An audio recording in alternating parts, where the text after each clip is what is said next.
Good day, YouTube. Today, I'm going to be doing a little something different. Post a lot of content for tractors and trucks. Well, my tractor and my truck. This is going to be a review for Starlink, and I thought it would be helpful to post it. If nothing else, than to reassure people who are thinking about getting it. Anyway. Don't forget to like, subscribe, comment, and for those of you, well, anybody now, I just created a Patreon. So if you want to become a supporter on Patreon, the link is in the video description, and I went through back and put it on some of the previous videos. So anyway, it's in the video description or in my about section on YouTube, I think. I don't know. It's there somewhere. So if you feel the need to support, there's options to donate, and you can get stickers and t-shirts and stuff. So I don't know. Check it out. Let me know what you think. If you like what's there, if you want something else. I'm brand new to it, so I have no idea what I'm doing. But I'm trying to do it right, and I'm trying to put out stuff that's helpful and useful. So anyway, hope you enjoy the review.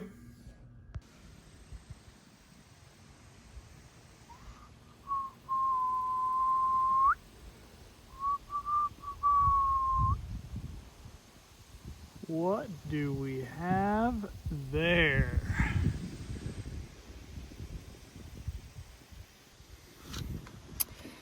That, my people of YouTube,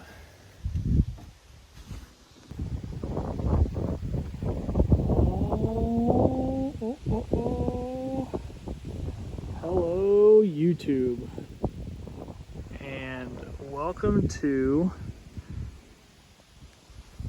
my review of Starlink, the internet that will take you to space. That's not true, actually, but I don't know where I was going with that. But I wanted to do a quick review because I've had it for, to be honest, I don't remember how many months I got it. I'd actually have to look back and see when I got it. But just wanted to throw in a quick review here, just to, because I know I watched a lot of reviews and stuff when I was looking into getting it, and I'll just kind of go through what the install process was, and what it's been like for me. So, first off, hey, there's Axel. I've got a little, it came in that box with the Starlink stuff on it, and it was a super simple setup. So it came with the dish, which you can see up there, and I'm not gonna get up there because our roof is super steep, but you can see there's that cord right there. It came with the dish, the cord, which is tied into the dish, and you cannot take it out, if I remember right. So I ran it across to there, and you can kind of see it on the house right there. That is from our old line of sight internet, and we do not have DirecTV anymore. I probably should take that dish down, and I need to correct myself. We never had it. The previous owners did. So it came with the dish, the cord attached to the dish, the power plug-in, which I will show you, and the router. I believe that's all it came with. So it's really simple to hook up. So I'll go over what's out here, and then I'll go inside and show you what's inside, and then I will go over the performance and how it's changed since we got Starlink. So when I ordered this, I did a lot of research on how performance-wise it was. I didn't research how to mount it. So when I got this, I needed to get it up, and I didn't have any mount. So I ordered a mount later from Starlink that didn't get here in time, and it ended up not working for what I needed anyways. So I had some wood laying around, and I'm gonna have to rebuild that because it is going to fall apart sooner rather than later. But I needed to get it up quick, and that's what I had to do. So I literally just took a piece of cheap plywood I had laying around, cut it big enough to mount the Starlink base on there, and then put a couple supports, and that way it's a flat place to mount the Starlink dish. And I just put screws in each of the 3 legs, and there you have it. So it is nothing fancy. It's kind of a piece of trash and needs to be redone, but it works, and has worked pretty well. I can't remember. We've had it for 4 or 5 months, 6 months maybe. I don't even remember. But it hasn't flown off yet, and we've had some really high winds, so I feel good about it for now. But I will probably try to replace it with something a little bit more secure before winter, because none of that wood is treated. You can kind of see up there under that, maybe if I can get the sun in the right. It's kind of starting to grow some stains, if you will. So yes, that needs to be fixed, but that is what it is. And really, like, you can kind of see the tree line. We live on a really big hill, and that tree right there is the only tree that I have any issues with obstructions. And they're not bad. Like, it impacts the service a little bit, but nothing too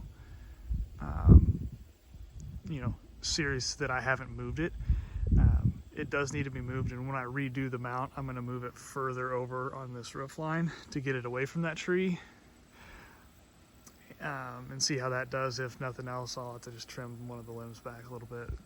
But I ran out of cable, so I ran the cable over there, down, and then across where I could hide it. I need to take a more direct route so I can get it further across the roof. All that being said, Axel loves the internet. All that being said, it was a super simple process to mount. Like, I didn't have anybody do it.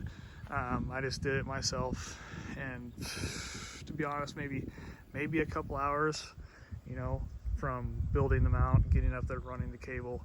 I'll go through it, show you how I put it into the house now, and then I'll go inside and show you.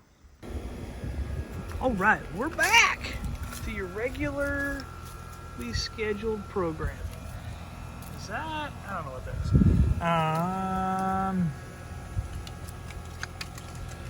I believe this is, where are we at? This one is the Starlink and our cell phone booster. Yep, okay.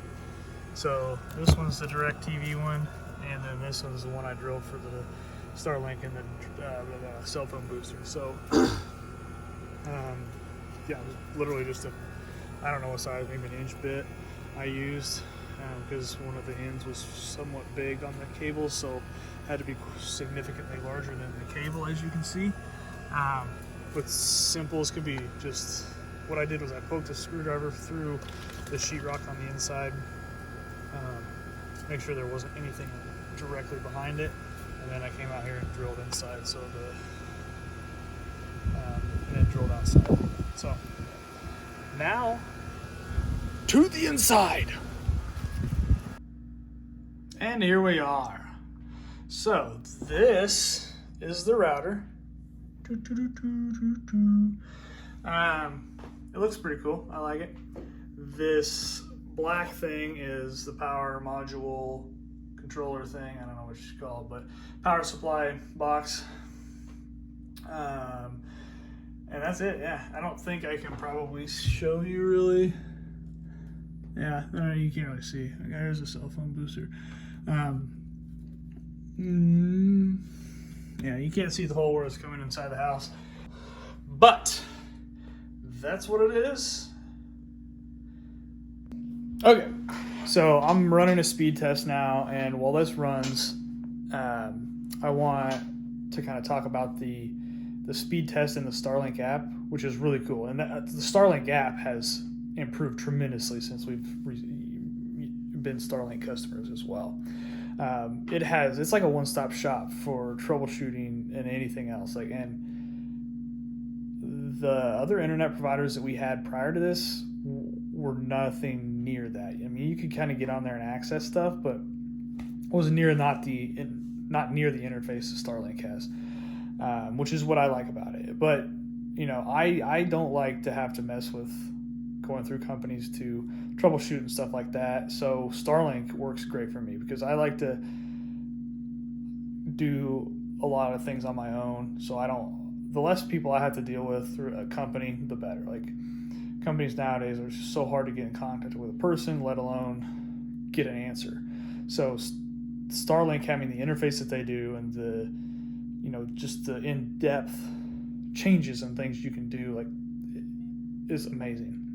On the other hand, if you're somebody who likes to have your stuff set up by somebody else, it's probably not ideal because Starlink's, there's not a company locally that I can have work on Starlink. But on the flip side, they have such an in-depth platform that I haven't needed it, and the people that I know that have it haven't needed it. So, that's there's pros and cons to it. The pros outweigh the cons for me, and I think Starlink's going to be a very big part of our future internet, especially in rural areas. But anyway, back to the speed. So the speed's kind of all over the board. When I got Starlink, I was getting 50 was like my high download speed. But that quickly changed. And, now I get anywhere from, some days on a stormy day, I might get 30, which is still faster. 30 megabytes, which is still faster than our other internet we had when we moved here. So I might get 30, but on a clear day, and the majority of the time, I get anywhere from 50 to, I've seen above 200 megabytes, 220, 250 some.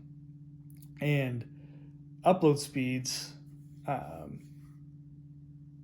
they vary anywhere from, 8 to 60, 70 megabytes. And sometimes even more. For me, the upload speeds before I was getting like 5 max uploads. So this is a no-brainer, like I said, in my situation. And even we moved from a suburb where we weren't getting speeds this good, and that was the best internet that we could get at that point. So if nothing else, Starlink is pushing other internet companies to provide faster and better speeds. Because I could tell you, if I was in the suburb, I would still probably look into getting this because it would be the best option that I could get there.